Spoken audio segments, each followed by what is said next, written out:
Hi there, and welcome to The Daily Gardener, a podcast about garden history and literature. I'm your host, Jennifer Ebling, and today is October 28th. Well, I hope you had a lovely weekend.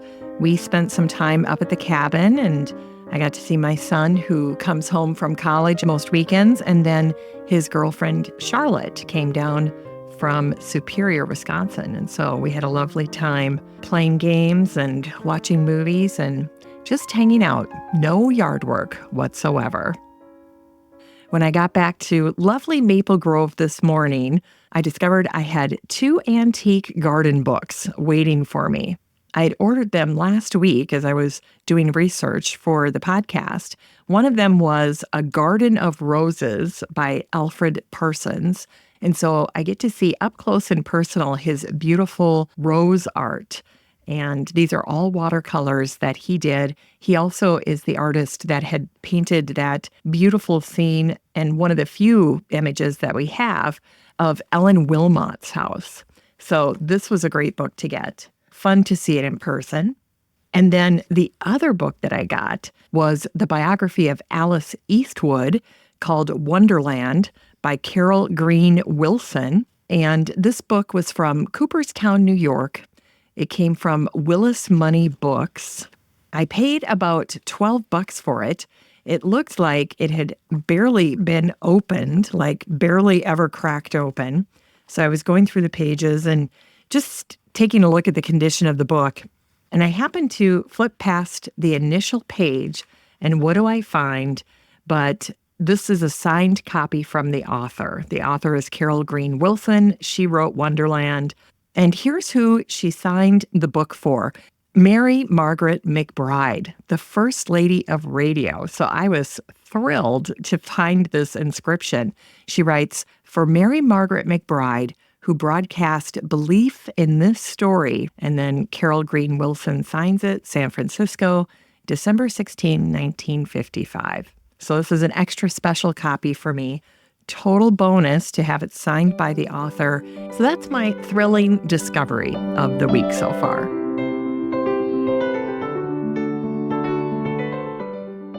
Well, as I was preparing for today's show, I ran across a poem called October Porch that was written by Terry Gillimays, which is a pen name for a modern quotation anthologist by the name of Terry Woodhull. Now, Terry does a lovely job, and in her original poem that she wrote called October Porch, all she did was put 2 simple words in each line of her poem.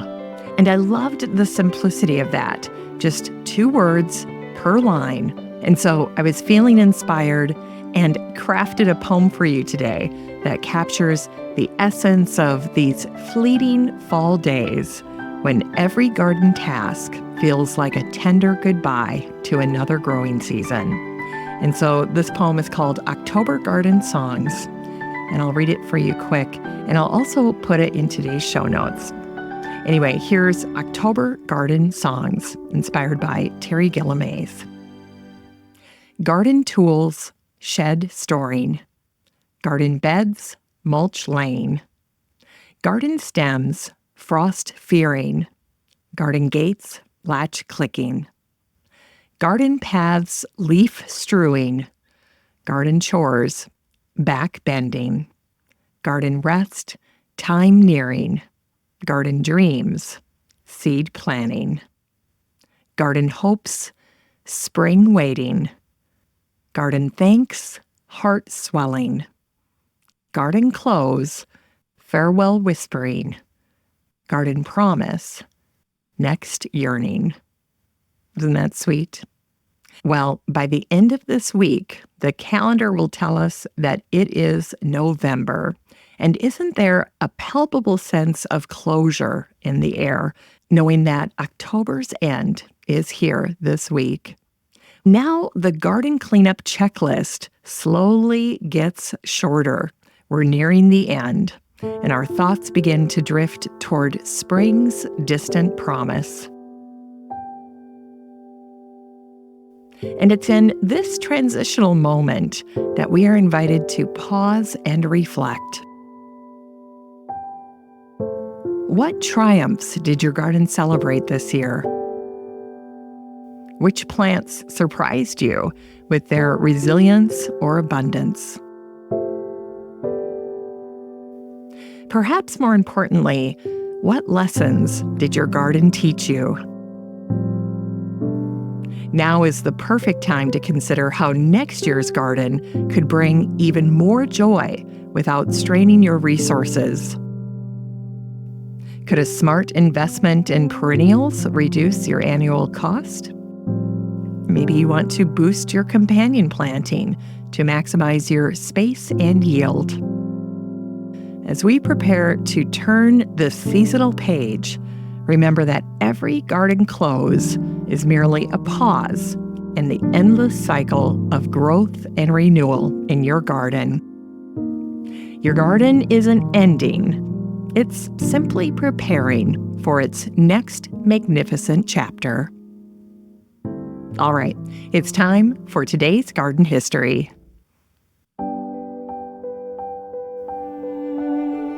Today we remember Count Hippolyte François Jaubert, whose life story reads like a botanical fairy tale. Born on October 28, 1798 in Paris, young Hippolyte entered the world in circumstances tinged with both tragedy and privilege. His father, a French naval officer, had fallen at the Battle of the Nile just months before his birth. And so Jaubert's path was initially shaped by his uncle, an adoptive father, Count François Jaubert. And though young Jaubert's heart yearned for the natural world from his earliest days, his uncle insisted that he pursue law. Like a dutiful son, he completed his legal studies while nurturing his botanical interests with renowned botanists living in Paris. When his uncle passed away in 1821, Jaubert inherited not only the title of count, but also fortune and the freedom to finally pursue his true passion of botany. In 1839, Jaubert embarked on what would become his most significant botanical expedition, joining archaeologist Charles Texier in Asia Minor. Despite health challenges that cut his journey short, he collected an immense number of interesting plants. This expedition led to his masterwork, Illustrations Plantarum Orientalium, or Illustrations of the Plants of the Orient, published between 1842 and 1857, a magnificent 5-volume collection featuring exquisite botanical illustrations. And if you happen to look in the show notes, there's a link to my post on Jaubert.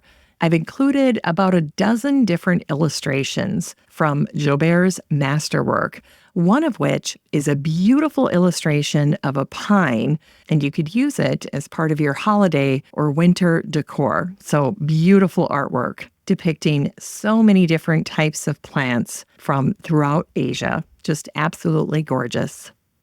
Now, when I was researching Jaubert for today's episode, I ran across a little publication from a museum in Stuttgart, and it shared a fascinating little story about Jaubert's herbarium. In a twist that feels almost scripted, it turns out that Jaubert's herbarium that contained over 6,000 specimens of ferns and flowering plants was discovered relatively recently in a French barn. Despite the less than ideal storage conditions, those precious specimens somehow survived remarkably well, providing modern scientists with invaluable data about plant distribution in the 19th century. During his life, Jaubert fought tirelessly for the advancement of botanical science in France. He was instrumental in establishing the Botanical Society of France, and he advocated for horticultural excellence throughout the country.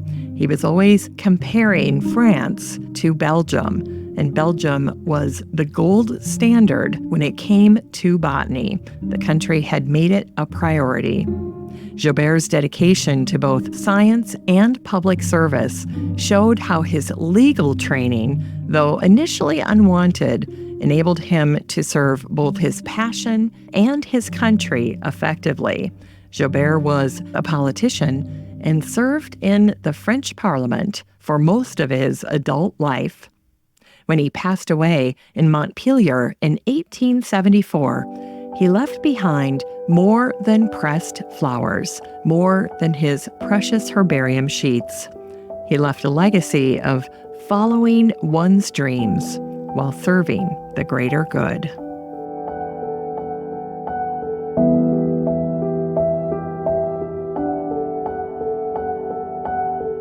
And it was on this day, October 28th, in 1871, that Harold Basil Christian was born.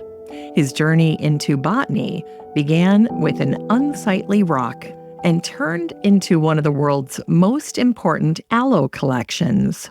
Born in Port Elizabeth, South Africa, Christian was first known for his athletic prowess at Eton College rather than his green thumb. His path to botanical fame started in 1914 when he purchased Mount Shannon Farm, later renamed Ewanrig, near Salisbury in Rhodesia, which is now Zimbabwe. In what might be the most fortunate gardening mistake in African botanical history, Christian initially tried to create an alpine garden with European plants. When those failed in the African heat, a surveyor planted an Aloe cameronii to, quote, hide the stark appearance of this unsightly rock. When the aloe thrived and bloomed without any care, Christian was smitten, and a gardener was born. One of the most charming stories from Christian's life involves his first meeting with a fellow aloe enthusiast named Gilbert Reynolds in 1933. As Fred Long later recalled, they met at breakfast in the King Edward Hotel, Port Elizabeth. By 10:30 a.m., one had ordered porridge but had not tasted it, and the other had just added the sugar and the milk. And so the two had gotten together and started talking about aloes, and neither one of them had remembered to eat their breakfast.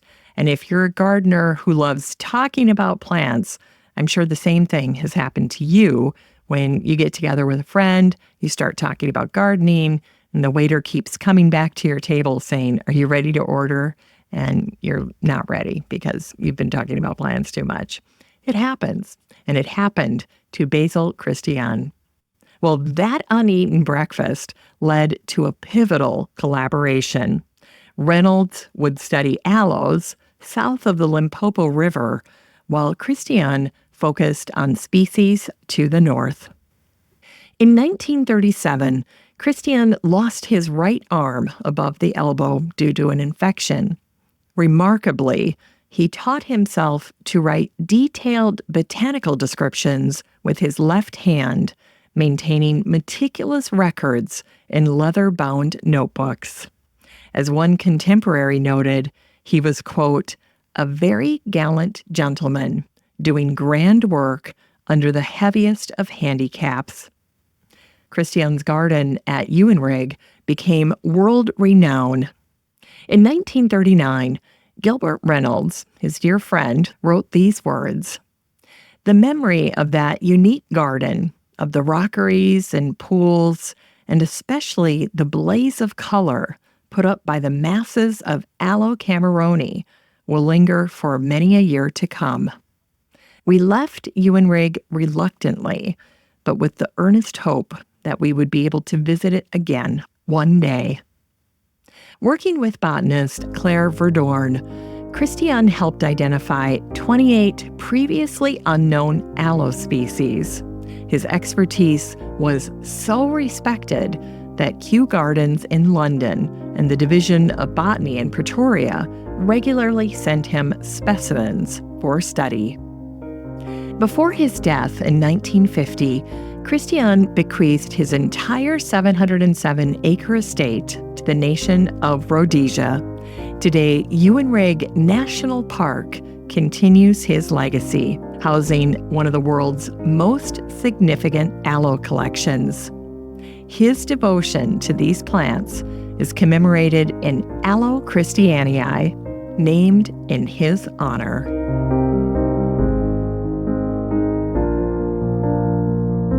It's time to grow that garden library with today's book, Growing Your Own Tea Garden by Jody Helmer. This book came out in 2019, and the subtitle is a long one, The Guide to Growing and Harvesting Flavorful Teas in Your Backyard. Create your own blends to manage stress, boost immunity, soothe headaches, and more. It's very popular on Amazon. Growing tea is a trend that is not going away anytime soon. And there's something magical about the way that Jody Helmer opens her book, Growing Your Own Tea Garden, with a poignant childhood memory that many of us share. She writes, "My grandmother used to pour each of us a cup of tea in her no-nonsense mugs, filling hers with steaming black liquid and a splash of milk, and preparing mine in reverse. A full cup of milk with just a splash of tea. We dunk homemade peanut butter cookies in our mugs and declare it a tea party." What a wonderful memory. Well, this delightful personal touch sets the tone for what proves to be both a practical guide and a love letter to the art of growing and brewing tea.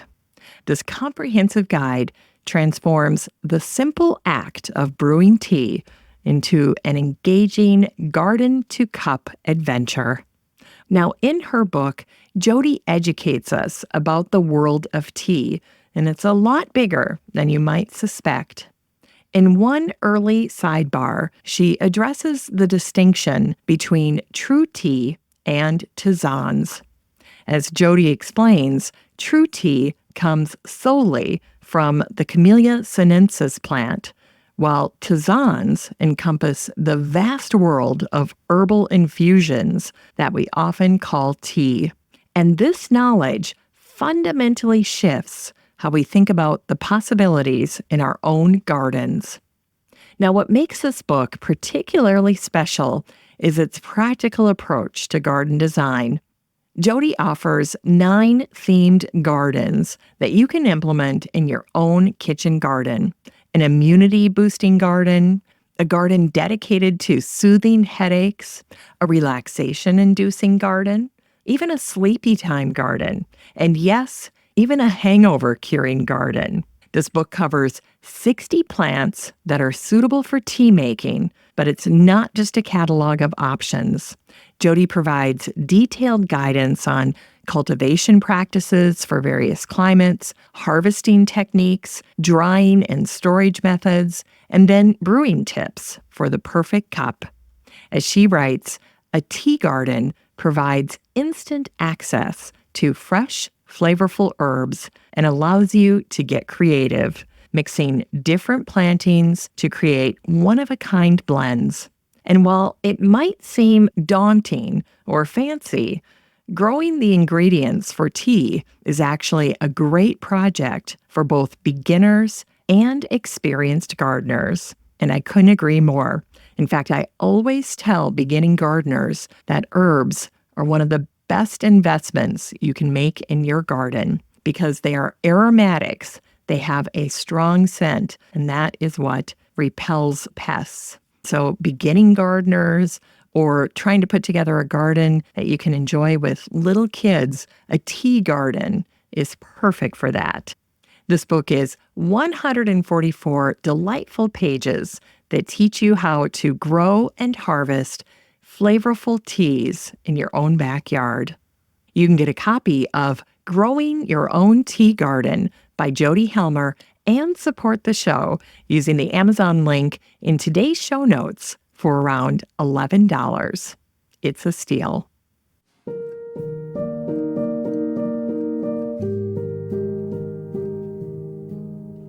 All right, we end today's show with a botanical figure who played her part mostly behind the scenes.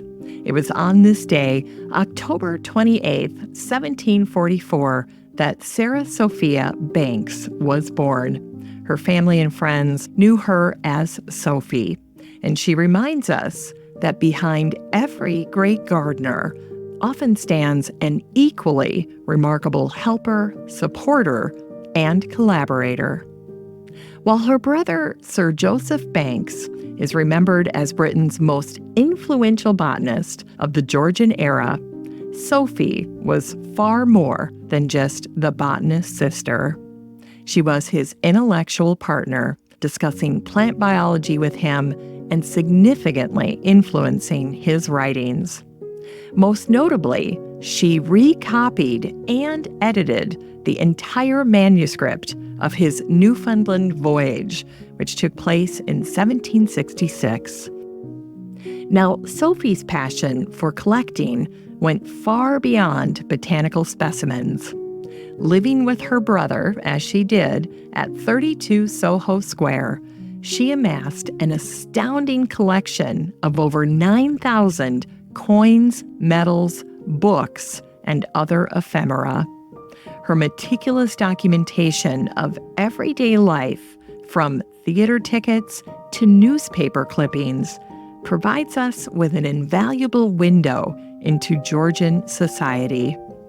Sophie's story resonates with every gardener who has a special someone helping them to tend their plot. Just as she supported her brother's botanical work while pursuing her own passions, today's gardens often thrive thanks to partners, family members, and friends who share the physical labor of gardening, offer emotional support or financial support during garden failures, or how about they help celebrate the successes of a beautiful bloom or a bountiful harvest?